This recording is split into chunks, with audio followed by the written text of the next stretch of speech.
दोस्तों, आज मैं आपके सामने एक बंगाली मिस्ट्री थ्रिलर सीरीज को लेकर आया हूं जिसका नाम आप स्क्रीन पर देख सकते हैं। इस सीरीज के 2 पार्ट्स आ चुके हैं, इसलिए मैं आपके सामने इसके पहले पार्ट को एक्सप्लेन करने जा रहा हूं, जिसके बाद मैं बहुत ही जल्द इसका दूसरा पार्ट भी लेकर आ जाऊंगा। तो दोस्तों, ये सीरीज बहुत ही इंटरेस्टिंग होने वाली है, क्योंकि इसके न्यूज चैनल्स बताते हैं कि एक भारी साइक्लोन की वजह से समुद्र के आसपास का सारा क्षेत्र तहस नहस हो चुका है। रेस्क्यू टीमें मौके पर पहुंच चुकी है। करीब 15 लोगों की मौत हो गई है और बाकी लापता लोगों की तलाश जारी है। अब इसी अफरा तफरी के बीच हम देखते हैं कि एक लड़का उन लहरों में फंस जाता है, जिसे देखकर उसका दोस्त किसी तरह उसे पकड़कर बचा लेता है। इसके बाद सीन सुंदरबन के ही एक दूसरे हिस्से पर शिफ्ट होता है, जहां पिंटू नाम का एक लड़का और उसके साथ वाली लड़की बोट में बैठकर कहीं दूर जा रहे होते हैं, जो एक दूसरे से बहुत ही प्यार करते हैं। यहाँ वो लड़की को शहर ले जाकर शादी करने का वादा करता है, जिससे लड़की के चेहरे पर उम्मीद और खुशी साफ दिखती है। लेकिन तभी रास्ते में लड़की को प्यास लगती है, तो पिंटू प्यार से उसे कोल्ड ड्रिंक की बोतल देता है। पर जब लड़की वो ड्रिंक पी लेती है, तो थोड़ी ही देर में उसकी आंखें भारी होने लगती हैं, क्योंकि उस बोतल में बेहोशी की दवा मिली हुई थी। और जब तक वो कुछ समझ पाती, तब तक दूसरी नाव से कुछ लोग वहीं पहुंच जाते हैं। इस शॉकिंग ट्विस्ट में पता चलता है कि पिंटू ने उस लड़की को फंसाकर इन लोगों को बेच दिया है। फिर वो लोग बेहोश लड़की को उठाकर अपनी नाव में डाल लेते हैं और पिंटू को नगद पैसों की मोटी गड्डी पकड़ा देते हैं। अब पैसे देखकर पिंटू बेहद खुश हो जाता है और बिना किसी पछतावे के दूसरी लड़कियों को फंसाने की तैयारी में चला जाता है। यहाँ से ये साफ हो जाता है कि सुंदरबन में नाबालिग लड़कियों की तस्करी का एक बड़ा रैकेट चल रहा है, जहाँ लड़के प्यार और शादी का झांसा देकर उन्हें बेच देते हैं। अब कहानी शिफ्ट होती है कोलकाता में, जहाँ रात के समय पुलिस पेट्रोलिंग कर रही होती है। लेकिन तभी अचानक 2 गाड़ियां तेजी से उस इलाके में घुसती हैं। फिर जब उनकी नजर पुलिस पर पड़ती है, तो वो घबरा जाते हैं और गाड़ियों की स्पीड और बढ़ा देते हैं। पुलिस को उनकी हरकत संदिग्ध लगती है, इसलिए ऑफिसर रवि अपनी टीम के साथ तुरंत उन गाड़ियों के पीछे लग जाता है। थोड़ी देर तक पीछा करने के बाद वो गाड़ियां शहर छोड़कर जंगल की तरफ जाती हैं और एक पुराने खंडहर नुमा बिल्डिंग के पास रुक जाती है। फिर जब पुलिस उन्हें चारों तरफ से घेर लेती है, तो अंदर से वो बदमाश फायरिंग शुरू कर देते हैं, जिसके बाद पुलिस भी जवाबी कार्रवाई शुरू कर देती है। लेकिन अंधेरा होने की वजह से उनका अंदर घुस पाना मुश्किल होता है, इसलिए ये घेराबंदी पूरी रात चलती रहती है। फिर सुबह होते होते हालात इतने गंभीर हो जाते हैं कि रवि को मजबूरन स्पेशल क्राइम ब्रांच के ऑफिसर अनिमेश दत्ता को बुलाना पड़ता है। जब अनिमेश वहां पहुंचता है, तब रवि उसे बताता है कि अंदर छुपे लोग असिन अली और उसकी गैंग के हैं, जो नाबालिग लड़कियों को किडनैप करके शहर से बाहर बेचने जा रहे थे। पुलिस ने उन्हें चारों तरफ से घेर लिया है, लेकिन वो लगातार गोली चला रहे हैं। अब अनिमेश पहले उन्हें शांतिपूर्वक समझाने की कोशिश करता है। वो बाहर से आवाज लगाकर कहता है कि अगर वो लड़कियों को छोड़ दें, तो शायद उनकी जान बच सकेगी, वरना वो किसी को नहीं छोड़ेगा। हालांकि असिन अली पुलिस को बिल्कुल भी सीरियसली नहीं लेता। वो चिल्लाकर कहता है, क्या हमें बेवकूफ समझ के रखा है? अगर तुम लोग यहाँ से नहीं गए तो हम इन लड़कियों को यहीं मार देंगे। जब अनिमेश को समझ में आ जाता है कि ये लोग बातचीत से मानने वाले नहीं हैं, तब वो चाल चलते हुए अंदर जाने का फैसला करता है। पहले वो बात करने का बहाना बनाकर अकेले अंदर घुसता है और फिर सही मौके पर उनके हाथों से गन गिरवा देता है और फिर एक एक करके सबको बेहोश होने तक पीटता है। और इस तरह कुछ देर की जद्दोजहद के बाद वो गैंग के ज्यादातर लोगों को पकड़ लेता है, जबकि कुछ एनकाउंटर में मारे जाते हैं। इसके बाद वो अंदर से बंद कमरे से डरी हुई लड़कियों को छुड़ाता है, उन्हें तुरंत अस्पताल ले जाने का आदेश देता है और असिन समेत पकड़े गए मुजरिमों को हिरासत में लेकर उनसे जानकारी निकलवाने की तैयारी करता है। इसके बाद अनिमेश थोड़ा मछली वगैरह लेकर अपने घर पहुंचता है, क्योंकि आज उसकी और उसकी पत्नी की मैरिज एनिवर्सरी थी। लेकिन उसकी पत्नी उससे नाराज है, क्योंकि जब से उनकी शादी हुई है, तब से अनिमेश को शायद ही ठीक से छुट्टी मिलती हो। वो हमेशा किसी न किसी केस में उलझा रहता है। खैर, पत्नी उसे याद दिलाती है कि आज उनके घर उसके माता पिता और कुछ रिश्तेदार आने वाले हैं। रात को पार्टी रखी गई है, इसलिए कम से कम आज के दिन तो उसे घर पर मौजूद रहना होगा। अब दोनों थोड़ी देर हल्के फुल्के मजाक और तकरार में बात कर रहे होते हैं कि तभी फिर से रवि का फोन आ जाता है। रवि उसे तुरंत ऑफिस बुलाता है, क्योंकि असिन अली अब तक मुंह नहीं खोल रहा था। अब अनिमेश मजबूरन अपनी एनिवर्सरी की शाम छोड़कर दोबारा काम पर लौट जाता है। ऑफिस पहुंचकर वो असिन को इंटेरोगेशन रूम में ले जाने को कहता है और वहां उससे जबरदस्त तरीके से पूछताछ करता है। वो उसके साथ तब तक मारपीट करता है जब तक असिन कुछ बोलता नहीं, और इस तरह से आखिरकार असिन अपना मुंह खोल देता है। वो बताता है कि उसके जैसे कई गैंग कोलकाता, झारखंड, सुंदरबन और दूसरी जगहों से नाबालिग लड़कियों को उठाकर नेटवर्क के जरिए बाहर देशों तक भेजते हैं। वो पहले इन लड़कियों को प्यार और शादी का झांसा देते हैं, फिर शादी का वादा करके उन्हें बेच देते हैं। जब अनिमेश उससे उनके मेन बॉस का नाम पूछता है, तो असिन डरते हुए कहता है कि साहब, बॉस को ढूंढने की कोशिश मत कीजिए। अगर आप इस मामले में ज्यादा अंदर गए तो जिंदा वापस नहीं लौटेंगे। इतना कहकर वो लगातार मार के कारण बेहोश हो जाता है। इसके बाद अनिमेश ऑफिस इंचार्ज रवि से कहता है कि असिन को तुरंत किसी दूसरे जेल में सेफली ट्रांसफर कर दिया जाए ताकि कोई उसके पीछे ना पड़ सके। फिर वो घर लौट आता है जहां उसकी एनिवर्सरी पार्टी चल रही होती है। कुछ समय के लिए घर का माहौल खुशगवार हो जाता है। वो पत्नी की तारीफ करता है और सभी मेहमानों के साथ नॉर्मल बिहेव करने की कोशिश करता है। लेकिन तभी अचानक फिर से रवि का कॉल आता है। उसकी आवाज में घबराहट होती है। वो कहता है कि सर, एक बैड न्यूज है। असिन अली को दूसरे जेल में ले जाते वक्त वो रास्ते से भाग गया। सॉरी सर, मैं अपनी ड्यूटी ठीक से नहीं निभा पाया। अनिमेश गुस्से और शौक को दबाते हुए बस इतना कहता है कि ठीक है, मैं देखता हूँ, और फिर वो फोन काट देता है। इस कॉल के कुछ ही देर बाद अनिमेश के पास हेडक्वार्टर से उसकी लेडी सीनियर ऑफिसर का फोन आता है। वो साफ शब्दों में कहती है, असिन अली भाग चुका है, तुम्हें तुरंत ऑफिस पहुंचना होगा। अब अनिमेश अपनी पत्नी को सारी बात समझाकर निकल जाता है और हेडक्वार्टर पहुंचता है। यहाँ एक कॉन्फ्रेंस रूम में सभी सीनियर ऑफिसर्स बैठे होते हैं। अनिमेश को और बाकी टीम को एक डिटेल्ड प्रेजेंटेशन दिखाया जाता है कि पिछले कुछ सालों में ह्यूमन ट्रैफिकिंग कितनी तेजी से बढ़ी है। प्रेजेंटेशन में ये भी दिखाया जाता है कि किस तरह से एक चेन सिस्टम के जरिए नाबालिग लड़कियों को गांव, कस्बों और कोस्टल क्षेत्रों से उठाकर दूसरे राज्यों और फॉरेन देशों में बेच दिया जाता है। अब यहाँ पर लेडी ऑफिसर बताती है कि अनिमेश, तुम्हें सुंदरबन भेजा जा रहा है। वहीं से तुम्हें इस केस की शुरुआत करनी होगी और इस ट्रैफिकिंग नेटवर्क के मास्टरमाइंड को पकड़ना होगा। ऐसे केसेस बहुत ज्यादा बढ़ चुके हैं। हम उन लड़कियों की जिंदगी बर्बाद होने नहीं दे सकते। हमें तुरंत एक्शन लेना होगा। अनिमेश बिना बहस किए इस केस को एक्सेप्ट कर लेता है। फिर वो सीधे हॉस्पिटल पहुंचता है जहां रेड में बचाई गई बच्चियां एडमिट हैं। वो उनसे एक एक करके पूछताछ करता है, लेकिन जब वो एक छोटी बच्ची से पूछता है कि उसके साथ क्या हुआ था, तो वो अचानक घबरा जाती है। जैसे ही वो कुछ याद करने की कोशिश करती है, उसे किसी जानवर जैसा खौफनाक चेहरा याद आता है और वो डर के मारे जोर जोर से चिल्लाने लगती है। इसलिए डॉक्टर उसे शांत करने के लिए बेहोशी का इंजेक्शन दे देते हैं। अनिमेश को समझ में नहीं आता कि आखिर इस बच्ची के साथ ऐसा क्या हुआ होगा कि सिर्फ याद आते ही वो इतना डर जाती है। फिर वो जूनियर ऑफिसर रवि को बुलाकर कहता है, मुझे सुंदरबन भेजा जा रहा है, लेकिन तुम यहाँ से इस केस की हर अपडेट मुझे देते रहना। वहाँ से लौटकर जब अनिमेश अपने घर पहुँचता है, तब तक सब सो चुके होते हैं। टेबल पर उसकी पत्नी का रखा हुआ एक छोटा सा गिफ्ट और एक चिट्ठी पड़ी होती है। चिट्ठी में लिखा होता है कि मुझे पता है तुम्हारे ऊपर बहुत बड़ी जिम्मेदारियां हैं, तुम्हारा काम आसान नहीं है, इसलिए तुम हमारी चिंता छोड़ दो और आजाद होकर अपने केसेस हैंडल करो, देश की सेवा करो, मैं तुम्हें नहीं रोकूंगी। अपनी पत्नी को इतना समझदार और सपोर्टिव देखकर अनिमेश बहुत ही इमोशनल हो जाता है। उसे महसूस होता है कि भले ही वो घर के लिए कम समय निकाल पाता है, लेकिन उसकी पत्नी उसके मिशन को दिल से समझती है।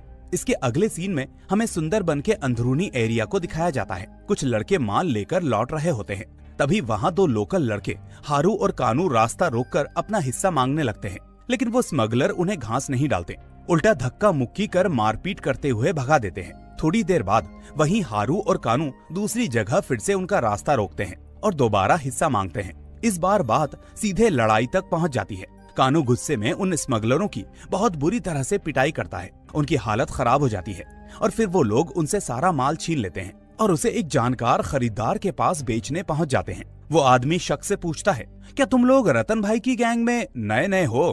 तो हारू हंसकर कहता है, रतन भाई हमारे गैंग में नया है। अब वो आदमी भी हंसते हुए माल खरीद लेता है और दोनों को कुछ पैसे दे देता है।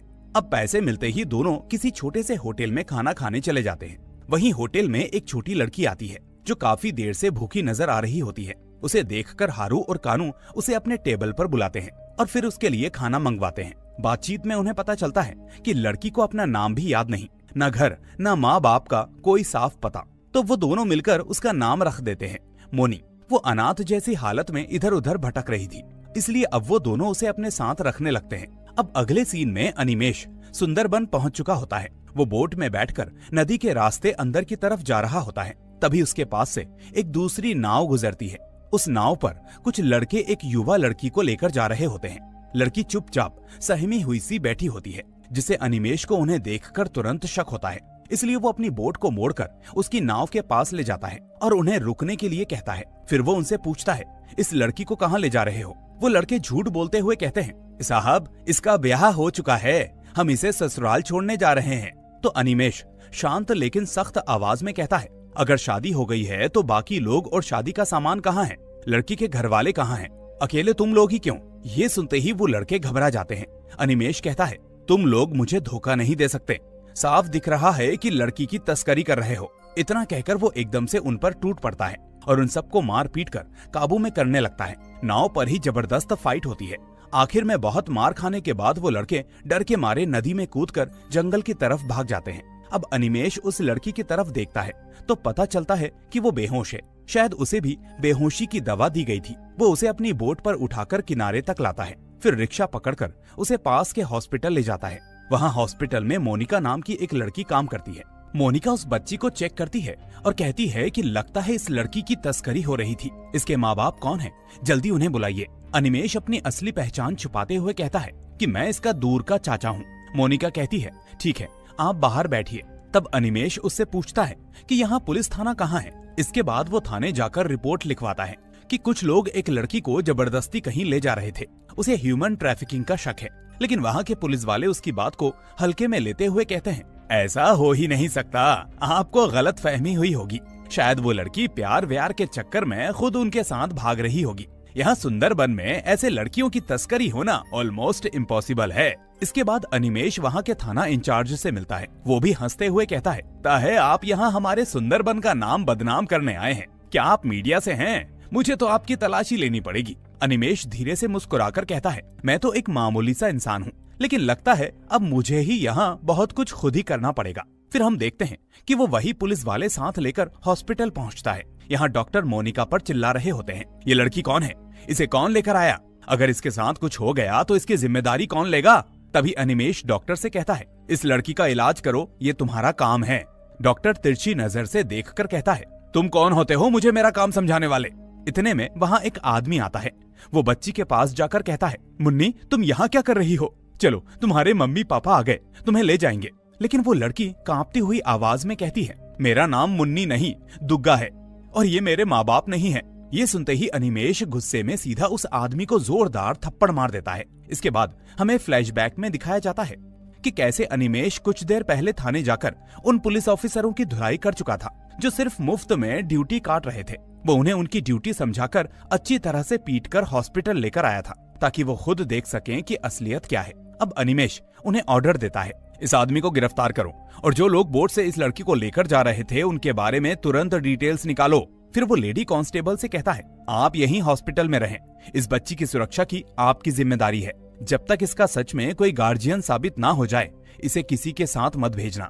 ये सब देखकर मोनिका के मन में अनिमेष के लिए बहुत इज्जत पैदा हो जाती है। उसे लगता है कि चलो कोई तो पुलिस ऑफिसर आया जो सच में सही काम कर रहा है। खैर अब रात हो चुकी होती है और सीन कट होकर पिंटू के घर पर आता है। यहाँ हम मोनिका और उसकी माँ को देखते हैं और हमें पता चलता है कि मोनिका दरअसल पिंटू की बहन है। पिंटू घर आकर मोनिका से कहता है, दीदी तुम काम करने के लिए बाहर मत जाया करो, बाहर बहुत खतरा है। तो मोनिका जवाब देती है, तो फिर घर कैसे चलेगा? मुझे बाहर जाना भी पड़ेगा और काम भी करना पड़ेगा। पिंटू कहता है, मैं हूँ ना, मैं पैसे कमा लूंगा क्रिकेट खेलकर। मोनिका उसे शक से देखती है और कहती है, महंगा मोबाइल, महंगी बाइक, ये सब क्रिकेट के पैसों से आ रहा है? सच सच बता, तू कोई गलत काम तो नहीं कर रहा ना? पिंटू तुरंत हड़बड़ाकर कहता है, नहीं नहीं, ऐसी कोई बात नहीं है। तब मोनिका कहती है, ठीक है मेरी चिंता छोड़ दे, क्योंकि अब सुंदरबन में क्राइम ब्रांच से एक नए ऑफिसर आए हैं। मुझे लगता है कि वो तो यहाँ की हवा ही बदल देंगे। आज उन्होंने एक लड़की को तस्करी होने से बचाया। अब ये बात सुनते ही पिंटू तुरंत घबराकर बाइक उठाता है और अपने साथियों के अड्डे की तरफ और उसके दोस्त होते हैं। अनिमेष तुरंत पलटकर उनका सामना करता है। दोनों तरफ से जबरदस्त फाइट होती है। अनिमेष अकेला होते हुए भी उन्हें बुरी तरह से पीटता है, लेकिन तभी पीछे से कोई भारी चीज उसके सिर पर मार देता है। इस जोरदार वार से वो बेहोश होकर जमीन पर गिर पड़ता है।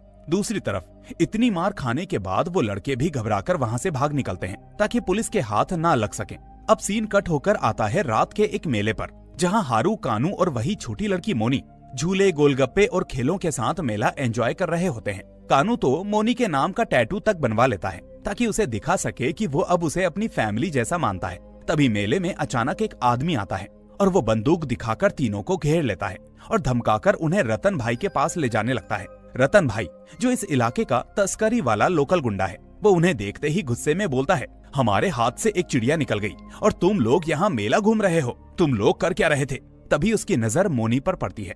वो मोनी को ऊपर से नीचे तक घूरकर कहता है, इस लड़की को हमारे हवाले कर दो, हारू और कानू साफ मना कर देते हैं तो रतन अपने आदमियों को इशारा करता है कि पकड़ो इन्हें। हालांकि ये देखते ही घबराकर हारू और कानू कहते हैं इस लड़की को छोड़ दो, इसके बदले हम तुम्हें 3 और लड़कियां पकड़वा कर देंगे, फिलहाल हमें जाने दो। ये सुनकर रतन भाई कुछ पल सोचता है और फिर डील से खुश होकर फिलहाल उन्हें छोड़ देता है। लेकिन ये साफ हो जाता है कि दोनों अब उसकी नजर में फंस चुके हैं। अगले दिन सुबह अनिमेष पुलिस स्टेशन पहुंचता है। हम देखते हैं कि उसने पहले ही दिन थाने के अंदर की मरम्मत करवा दी थी। पिछली रात वो यहाँ के कामचोर पुलिस वालों की अच्छी क्लास ले चुका है। वो SHO से उन नाव वाले लड़कों के बारे में पूछता है, लेकिन उन्होंने अब तक उनके बारे में कोई खोज खबर नहीं ली थी। उल्टा वो सभी से कहते हैं वैसे तो हमारे सारे लड़के सुंदरबन में हैं, उनमें से हम कैसे पहचाने कि कौन सा लड़का लड़कियों की तस्करी कर रहा है।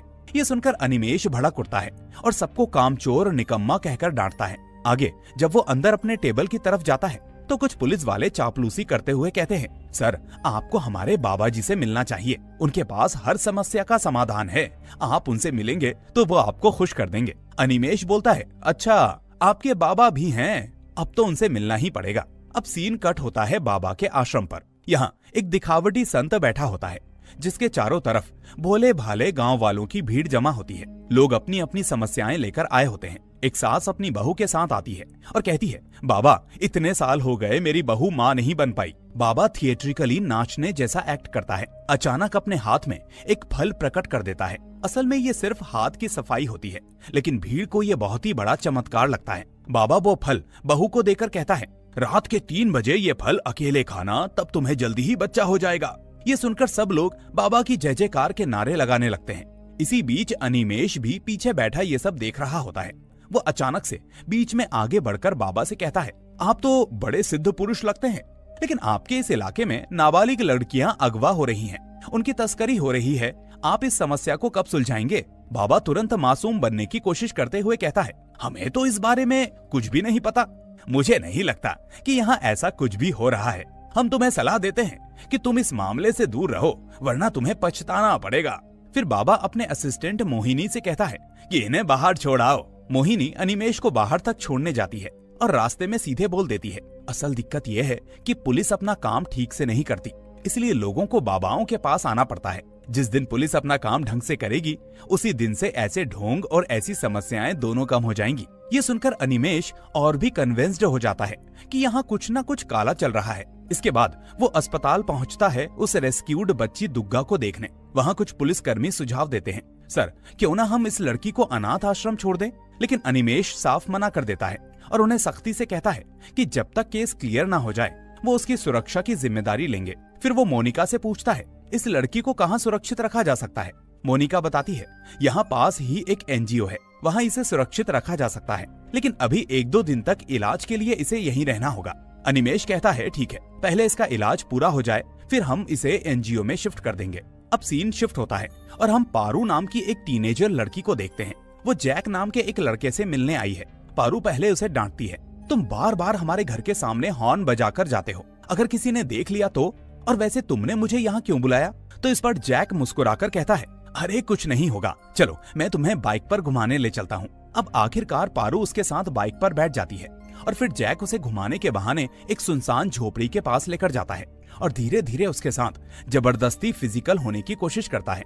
इधर रात में अनिमेष थाने में बैठा पेपर्स देख रहा होता है कि तभी पारू की माँ रोते धोते स्टेशन पर आती है। वो कहती है सर, मेरी बेटी घर नहीं लौटी, कहाँ गई, किसके साथ गई, कुछ नहीं पता, प्लीज उसे ढूंढिए। दूसरा ऑफिसर तुरंत रटा रटाया रूल बताने लगता है अभी तो 24 घंटे पूरे भी नहीं हुए हैं, हम अभी मिसिंग कंप्लेंट कैसे ले लें? ये सुनते ही अनिमेष उसे डांटते हुए कहता है ये कोई सामान नहीं खो गया कि 24 घंटे का इंतजार करेंगे, ये एक सीरियस मामला है, अगर हमें नियम तोड़ने पड़े तो हम वो भी करेंगे, चलो तुरंत FIR लिखो। फिर पारू की माँ बताती है कि हम बाबा जी के आश्रम से घर लौटे थे, तब पारू बोली कि वो सहेली के घर जा रही है, लेकिन वहाँ जाने के बाद वो घर वापस ही नहीं आई, जबकि हमें पता है कि असल में पारू अपनी सहेली के बहाने जैक से मिलने गई थी। अब यहाँ पर अनिमेष तुरंत अपनी टीम के साथ पारू की माँ के घर पहुँच जाता है। माँ उसे पारू की फोटो दिखाती है। तब पुलिस उसी फोटो के आधार पर आसपास के पूरे एरिया में उसे ढूंढना शुरू करती है।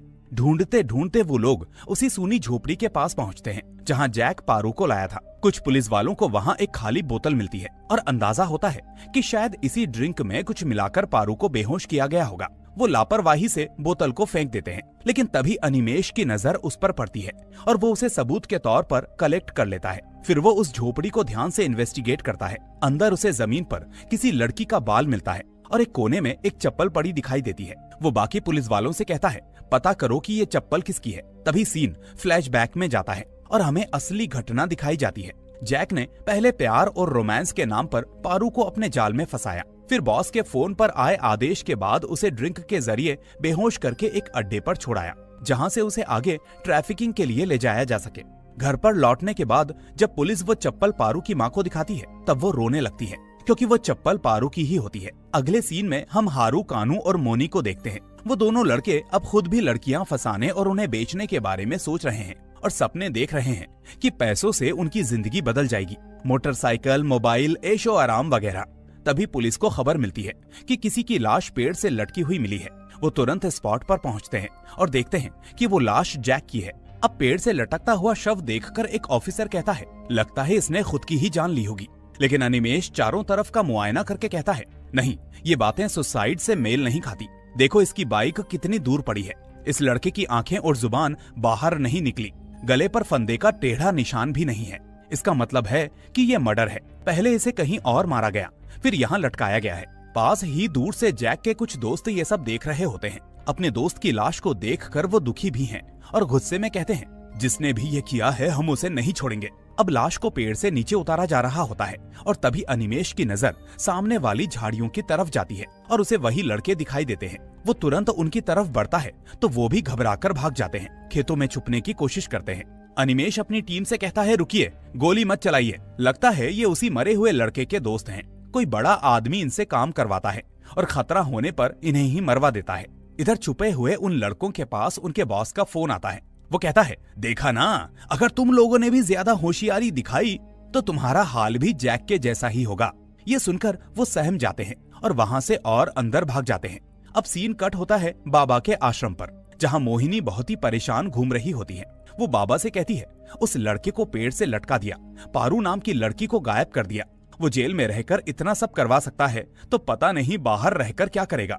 लेकिन तभी वहाँ एक विदेशी महिला आश्रम में आती है तो फिर वो दोनों अचानक से शांत होकर फिर धार्मिक मोड में आ जाते हैं। उधर गांव में लोग आपस में शोर मचा रहे होते हैं। गांव के एक लड़के की मौत हो गई, एक लड़की अगवा हो गई। पुलिस अब तक क्या कर रही है? यहाँ पहले कभी ऐसा नहीं हुआ था। इतने में बाबा जी पब्लिक के सामने आते हैं। वो जैक की माँ और पारू की माँ को दिलासा देते हैं, रोइए मत, सब ठीक हो जाएगा। पुलिस वालों के होते हुए भी ये सब हो गया, अब हमारे सुंदरबन को कौन बचाएगा? तभी मोहिनी भी भीड़ के सामने अनिमेष को घेरते हुए कहती है, पुलिस ऑफिसर साहब, आप तो बहुत बड़ी बड़ी बातें कर रहे थे, लेकिन अब क्या हुआ? आपके रहते हुए ये सब कैसे हो गया? अगर आप इस मामले को संभाल नहीं सकते तो यहाँ से चले जाइए। लेकिन अनिमेष उनकी भड़काने वाली बातों पर ध्यान नहीं देता। वो प्रोफेशनल रहते हुए जैक की लाश को पोस्टमार्टम के लिए भेज देता है ताकि साइंटिफिक रिपोर्ट से सच निकाला जा सके। फिर हम देखते हैं कि पुलिस ने कुछ लोकल लड़कों को पकड़ लिया है। उन्हें नंगा करके थाने के भीतर मारपीट की जा रही है। उनसे पूछा जा रहा है कि किसके लिए काम करते हो। फिर बहुत पिटाई के बाद वो डरकर बताते हैं कि सर, ये ओझा का काम हो सकता है। वो यहाँ का बड़ा दादा है, सबको डरा कर रखता है। ये सुनकर अनिमेष बाकियों को ओझा को ढूंढने के लिए कहता है और खुद पारू के स्कूल में पूछताछ के लिए जाता है। क्लास में जाकर वो पारू के बारे में सवाल करता है, लेकिन पहले कोई भी कुछ बताने की हिम्मत नहीं करता। जब वो निराश होकर लौटने लगता है तब पीछे से एक लड़की आती है जो कि पारू की बेस्ट फ्रेंड रूबीना होती है। रूबीना बताती है कि एक लड़का मुझे फोन करके फ्लर्ट करता था। एक दिन जब वो कॉल पर था तब पारू ने हमारी बात सुन ली। वो आवाज सुनते ही समझ गई कि ये जैक है, जो कि उसका बॉयफ्रेंड था। जैक उसी अंदाज में मुझसे भी बातें कर रहा था। पारू ने वहीं उसे डांटा और फोन कट करवा दिया। ये सब जानकारियां मिलने के बाद अनिमेष सारी कड़ियों को जोड़ने लगता है और वहां से निकल जाता है। अब वो अपने रूम पर पहुंचता है तो उसे सीनियर मैडम का कॉल आता है। वो उससे पूरे केस की डिटेल्ड अपडेट मांगती है और वो पारू के गायब होने, जैक के मर्डर और ओझा के नाम तक की सारी बात बता देता है। इसके बाद मोन्टेज की तरह दिखता है कि रात में गांव के अलग अलग कोनों में पुलिस छुपकर सीसीटीवी लगाती है ताकि हर सस्पिशियस एक्टिविटी रिकॉर्ड हो सके। रात को पेट्रोलिंग बढ़ा दी जाती है। जो भी उन्हें संदिग्ध लगता है उसे रोककर चेक किया जाता है। इसी बीच हम मोनिका को उसके घर लौटते देखते हैं। वो सीधे अपने भाई पिंटू से सवाल करती है, तो क्या काम करता है कि तेरे पास इतने पैसे आ रहे हैं? मुझे तो तेरे ऊपर शक हो रहा है। ऐसा कहकर वो उसे एक कमरे में बंद कर देती है ताकि वो बाहर ना जा सके। दूसरी तरफ किसी अंधेरे कमरे में हम पारू को देखते हैं जिसे बांध कर रखा गया है। तभी वहाँ वही भेड़िए जैसा नकाब या डरावना रूप धरे आदमी आता है और वो उसके